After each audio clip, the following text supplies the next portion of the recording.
Cuando hablamos de los trastornos de la conducta alimentaria tenemos que hablar específicamente de dos entidades que son la anorexia nerviosa y la bulimia nerviosa, y además de eso están descritos anorexias nerviosas o bulimias nerviosas atípicas, porque son las que no cumplen todos los criterios para hablar de la anorexia nerviosa o la bulimia nerviosa típica. O sea, cuando uno habla de tipicidad, estamos hablando que cumple todos los criterios para decir que estamos en presencia de una anorexia nerviosa como está descrita literalmente en los libros.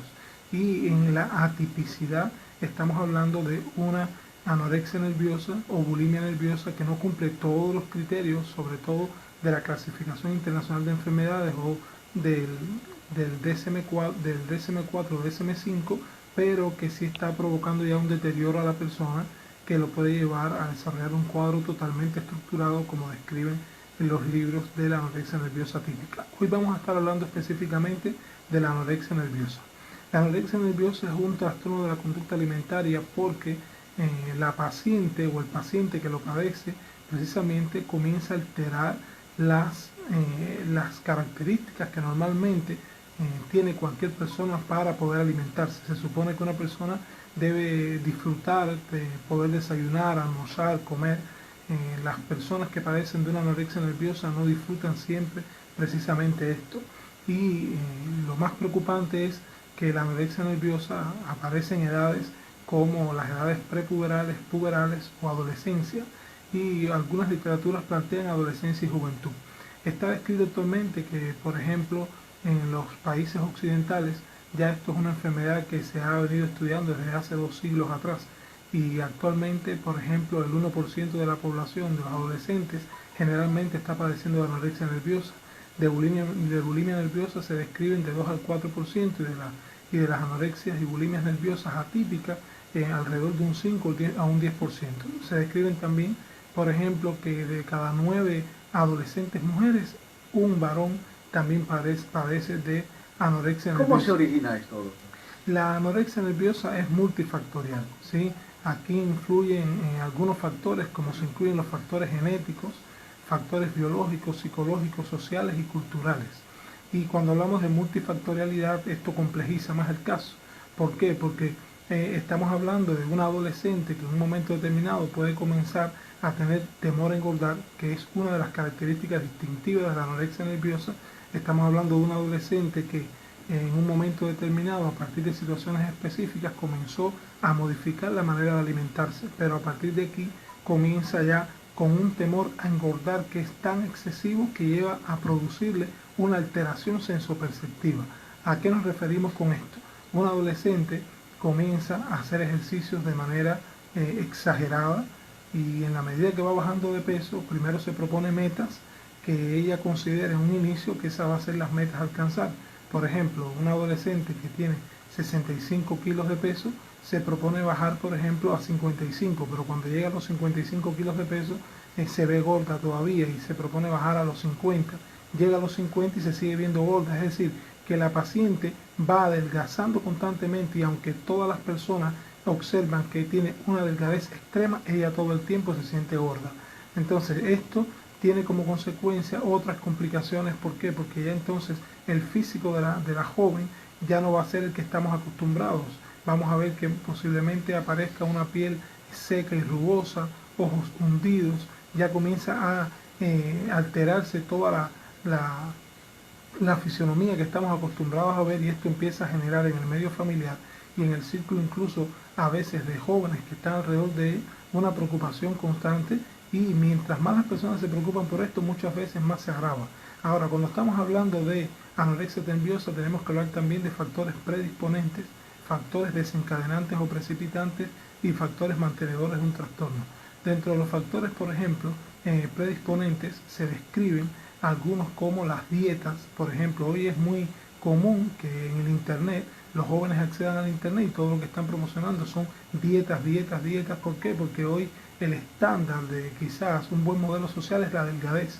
Sin embargo, no se tiene en cuenta que los adolescentes no están preparados para hacer una adecuada evaluación de cuál debe ser su peso corporal real, y como el modelo estándar de estar bien es la delgadez y se le da menos valor a otros a otros valores o a otros atributos de la persona, como son por ejemplo la humildad, la sencillez, la bondad, el poder quizás ser optimista, y se pone por delante esto, entonces los jóvenes a través de las dietas que te dicen, no, baja por ejemplo 10 kilos en una semana comiendo solamente tal cosa, entonces los adolescentes en muchas ocasiones haciendo oído a esto, comienzan a hacer lo mismo porque quizás en la escuela le hicieron en algún momento bullying porque era un poquito gorda, o si quizás comenzaron a burlarse de ellos por cualquier otra característica física, y esto los lleva a comenzar a hacer ejercicios extremos.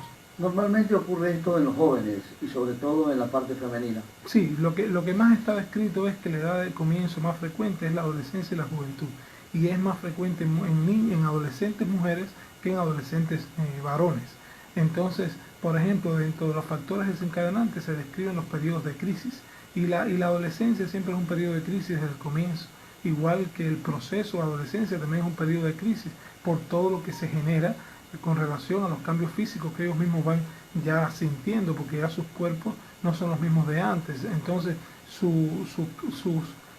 pensamientos también van modificándose. Ya el adolescente con 14 años, que quizás a los 6 años aceptaba un bochorno de los padres delante de sus amigos, cuando está en la adolescencia ya no quiere permitir que los padres lo bochornen. Cuando están en los colegios, quizás antes le llamaban la atención los profesores sin ningún tipo de percepción de hasta dónde estaba siendo importante la repercusión en el niño, pero ya en el adolescente sí. Y todo esto hace que puedan convertirse en factores desencadenantes. Otro factor desencadenante puede ser una violación, un abuso, un maltrato. Otro factor desencadenante puede ser también un divorcio de los padres, o quizás una ruptura del noviazgo del adolescente. Y dentro de los factores mantenedores estamos hablando, por ejemplo, como uno de los más importantes, el no tener una red de apoyo familiar adecuada. ¿Cómo el padre se puede detectar, un familiar cercano, puede detectarse que algo así está ocurriendo en el adolescente? Una de las maneras más frecuentes y una de las causas más frecuentes por las cuales acuden a la consulta es cuando los padres se comienzan a percatar que el adolescente se niega a comer lo que antes normalmente comían. Por ejemplo, si antes comía dulces, empieza a dejar de comer dulces. Si comía un pan, por ejemplo, en el desayuno, deja de comer pan y solamente quiere comer vegetales o quizás algo de carne, pero incluso esto se empieza a recrudecer de una manera que el adolescente ya no solamente disminuye el tipo de comida, sino la cantidad al extremo. Y si no lo empieza a expresar también. Claro, sobre todo empieza a expresar que no quiere engordar, no quiere engordar, y cuando se va a poner una ropa que normalmente antes se ponía, entonces siente que esa ropa no es la que le acomoda, porque por supuesto se empieza a disminuir de peso y a la ropa no va a tener las mismas características, y a la hora de que los demás lo puedan ver y él verse, por supuesto no se va a ver igual. Además de esto aparece un extremo de ejercicio físico que lo pueden desarrollar en muchas ocasiones durante la mañana cuando se levantan, en las tardes, y que existe una incongruencia muy alta entre la alimentación que tienen y además con el ejercicio físico que hacen. ¿Se requiere de ayuda psicológica? Sí, psicológica, pero además aquí se deben intervenir varios especialistas. Aquí se debe trabajar en este aspecto. Deben trabajar, por ejemplo, en el caso del adolescente, si tiene menos de 15 años, pediatría, psiquiatría, psicología, endocrinología. ¿Por qué? Neurología. ¿Por qué? Porque muchos de estos adolescentes que comienzan con una anorexia nerviosa tienen repercusiones clínicas importantes. Está descrito, por ejemplo, y también se ve en la práctica, que en la adolescente que ya ha adquirido la menstruación, deja de tener menstruación incluso hasta por 3 periodos consecutivos. Comienza a aparecer anemia, pueden aparecer, por ejemplo, déficit de hierro en el organismo. ¿Se complica totalmente la salud? Claro, incluso aparece con frecuencia hipotensión arterial, trastornos cardiovasculares, pueden llegar a tener incluso algunas afectaciones renales importantes. Y por eso cuando ya se diagnostica y se identifica, se debe tratar de coordinar y articular con todas estas especialidades. Algo importante que tiene también la anorexia nerviosa, Fabricio, es que el adolescente que ya empieza a cronificarse, llega un momento que también tiene periodos de atracones y de purgas. Cuando hablamos de atracones es que el adolescente llega un momento que a pesar de que quiere bajar de peso, también siente mucha hambre, y entonces llega un momento que, o sea, como come tampoco, llega a tener hambre y se esconde donde las personas no lo vean, a comer grandes cantidades de comida de manera exagerada, incluso con una rapidez importante que le trae también trastornos gastrointestinales. Y esto hace que ya después que han comido y que están demasiado llenos, como sigue la alteración sensoperceptiva, quiera vomitar. Y entonces aparecen lo que se le llaman los atracones y los vómitos.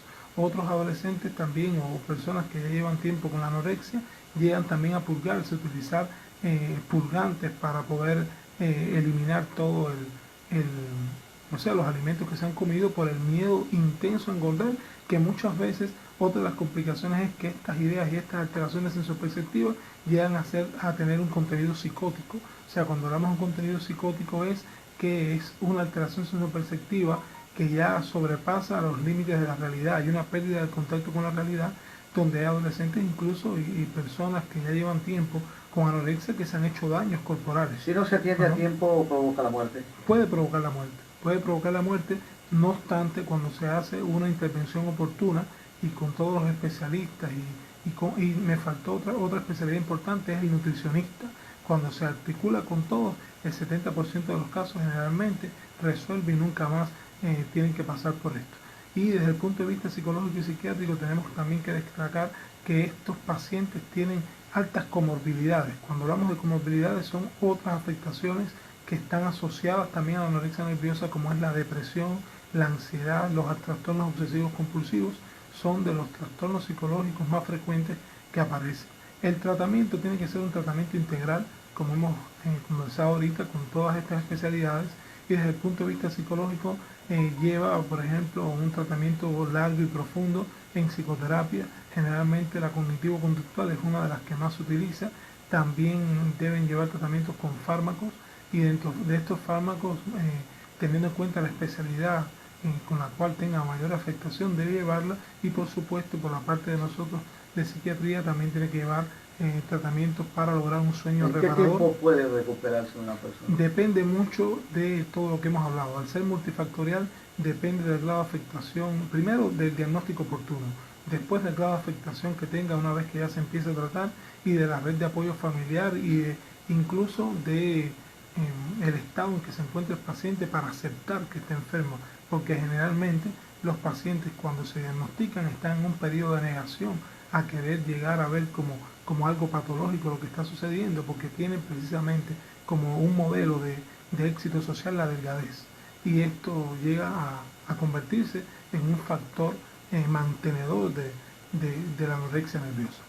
Así es. ¿Alguna sugerencia? Sugerencia que los padres, sugiero a los padres, existen padres incluso que tienen muchas ocasiones deseos de no engordar, y muchas veces están todo el tiempo pendientes y diciéndole a los hijos todo lo que tienen que hacer para que no engorden, y a veces los hijos comienzan a anorexia nerviosa a partir precisamente del perfeccionismo que muchas veces tienen los padres con respecto al peso y a otras características.